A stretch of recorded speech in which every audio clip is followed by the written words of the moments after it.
تمام روحانی امراض اور مسائل کے حل کے لیے پیر محمود الحسن توحیدی چینل کو سبسکرائب کیجیے۔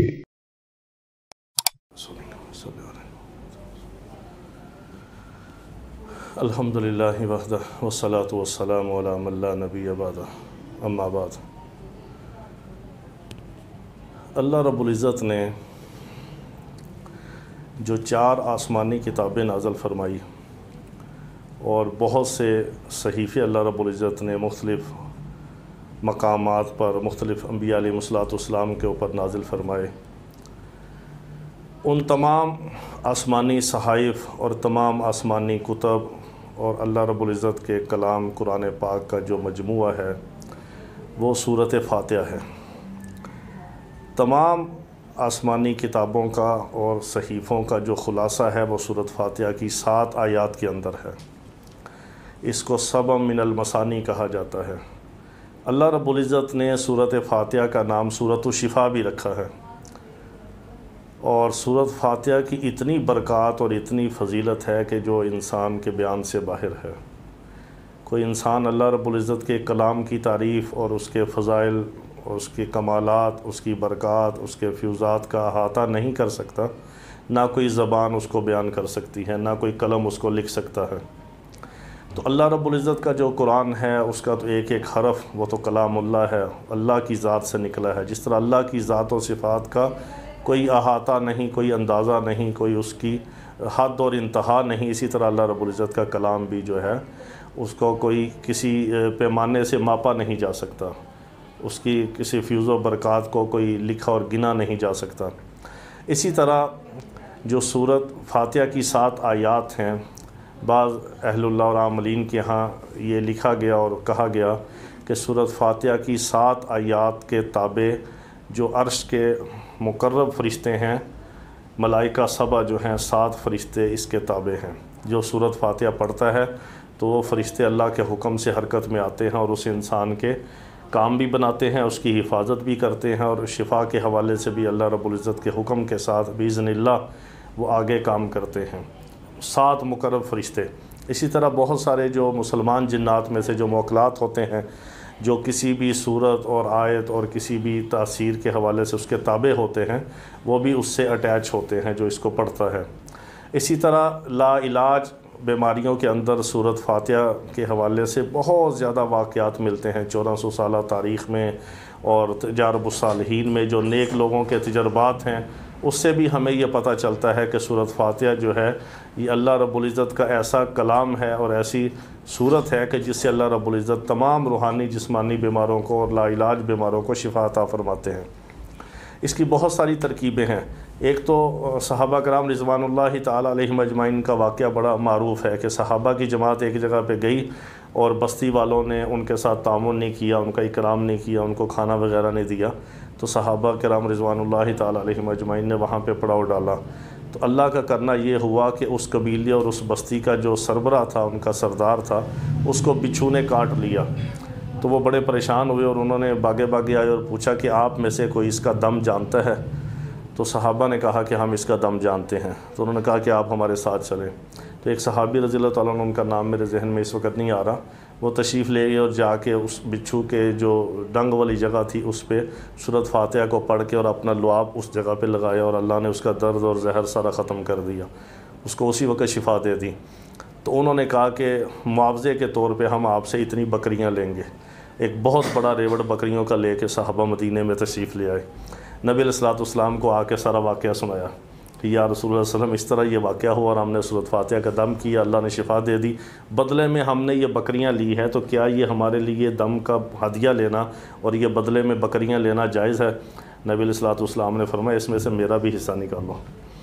یہ ایک واقعہ بڑا معروف واقعہ ہے۔ فرمایا یہ تو بڑا افضل ہے، اور تمہیں کیسے پتہ چلا کہ سورۃ فاتحہ سے شفا ہے؟ فرمایا کہ ہم نے آپ کی زبان مبارک سے ہی سنا ہے، اس لیے ہم اسی یقین کے ساتھ ہم نے اس کو دم کیا، اللہ نے شفا دے دی۔ نبی علیہ السلام نے فرمایا کہ میرا حصہ بھی اس میں سے نکالو۔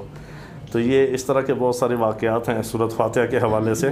تو ہمیں چاہیے کہ ہم سورۃ فاتحہ کا ورد چلتے پھرتے بھی کر سکتے ہیں، اور ہر فرض نماز کے بعد 3 بار پڑھنا تو بہت ہی آسان ہے۔ اس طرح آیت الکرسی کے معمولات ہیں فرض نماز کے بعد، اسی طرح اگر سورۃ فاتحہ کو آیت الکرسی سے پہلے 3 بار پڑھ لیا جائے ہر فرض نماز کے بعد، 1 منٹ کا عمل ہے، بڑا آسان عمل ہے، تو یہ بہت ہی مجرب عمل ہے۔ تو اس کی برکت سے اللہ رب العزت اگلی نماز تک حفاظت فرماتے ہیں، بہت ساری مصیبتوں سے، بیماریوں سے، پریشانیوں سے، تکلیفوں سے اللہ کی حفاظت میں انسان ہو جاتا ہے اگر 3 بار سورۃ فاتحہ ہر فرض نماز کے بعد پڑھ لی جائے۔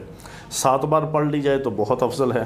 اسی طرح اگر فرض اور سنتوں کے درمیان، فجر کی سنتوں اور فرضوں کے درمیان 41 بار، اس کا تو حدیث مبارکہ کے اندر بھی ملتا ہے کہ اگر 41 بار فجر کی سنتوں اور فرضوں کے درمیان سورۃ فاتحہ کو پڑھا جائے تو اللہ تعالیٰ لا علاج بیماروں کو شفا عطا فرماتے ہیں، اور اس کی برکت سے رزق میں بہت اضافہ ہوتا ہے، اور اللہ تعالیٰ رزق کے اندر برکت عطا فرما دیتے ہیں۔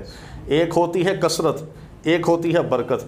کثرت تو بہت زیادہ بھی ہو لیکن اس میں برکت نہ ہو تو لاکھوں روپے آیا اور لاکھوں روپے اڑ گیا، پتہ ہی نہیں چلا کہاں۔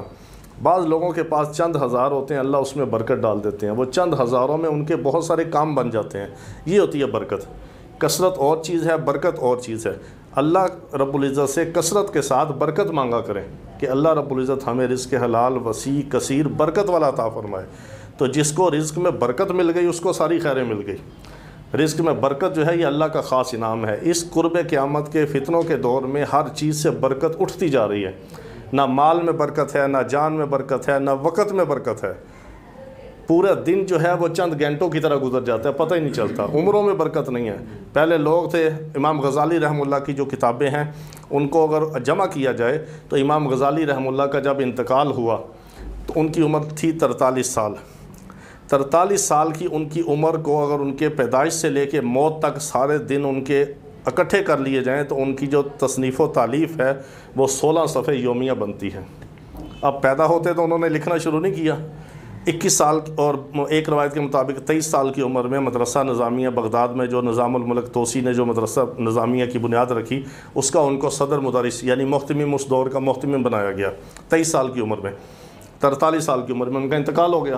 تو ان کی جو کتابیں ہیں مکاشفۃ القلوب ہے، احیاء العلوم ہے، اور اس طرح جو تبلیغ دین ہے، منہاج العابدین فی الجنہ ہے، اس طرح بہت ساری ان کی کتابیں ہیں جو ان کو اگر جمع کیا جائے تو 16 صفحے یومیہ بنتا ہے۔ اس دور میں بال پوائنٹ بھی نہیں تھا، سیاہی والا پین بھی نہیں تھا، کچی سیاہی بنتی تھی اور مور کے پر کو لکڑی کو قلم بنا کے ڈبو کے، جس کو پنجابی میں کہتے ہیں ٹوبے لالا کے لکھ دے سی، یعنی اس طرح انہوں نے 16 صفحے یومیہ ان کی بنتی ہے۔ تو اس کا مطلب یہ ہے کہ اللہ نے ان کی عمروں میں، ان کے وقت میں برکت عطا فرما دی تھی۔ اتنی برکت تھی کہ اتنا کام کر گئے وہ لوگ۔ جس طرح مولانا اشرف علی تھانوی رحمہ اللہ کی 700 سے زیادہ کتابیں ہیں، 2 بیویاں تھیں، یہ تو کل کی بات ہے، ابھی 40-50 سال پہلے ان کا انتقال ہوا۔ یہ تو ہندوستان کے تھانہ بھون کے علاقے کے تھے، پاکستان بننے سے بعد میرا خیال انتقال ہوا نا، ایک 2 سال بعد غالباً یا پہلے۔ تو مولانا اشرف علی تھانوی رحمہ اللہ کی جو کتابیں ہیں وہ 700 سے زیادہ بنتی ہیں۔ 2 بیویاں تھیں، ان کو بھی ٹائم دیتے تھے، ان کی خانقاہ بھی تھانہ بھون میں آج بھی موجود ہے، اور علماء کے استادوں میں تھے، اور بہت بڑے شیخ تھے، اللہ کے ولی تھے، اور اتنی ان کی تصنیف و تالیف، 700 سے زیادہ ان کی کتابیں آج بازاروں میں ہیں۔ تو یہ ہوتا ہے کہ اللہ سے برکت مانگنا چاہیے۔ تو برکت کا سب سے جو بہترین ذریعہ ہے وہ اللہ کا کلام ہے، اور اللہ کے کلام میں سے بھی جو اللہ کے کلام کا مجموعہ ہے وہ سورۃ فاتحہ ہے۔ جتنی احکامات ہیں، جتنے عقائد ہیں، عبادات ہیں، اللہ سے مدد ہے اور کفار کا بیان ہے، ایمان والوں کا بیان ہے، وہ سارا اللہ رب العزت نے سورۃ فاتحہ میں جمع فرما دیا۔ یعنی سورۃ فاتحہ پورے قرآن کا، چاروں آسمانی کتابوں کا، تمام صحیفوں کا خلاصہ ہے۔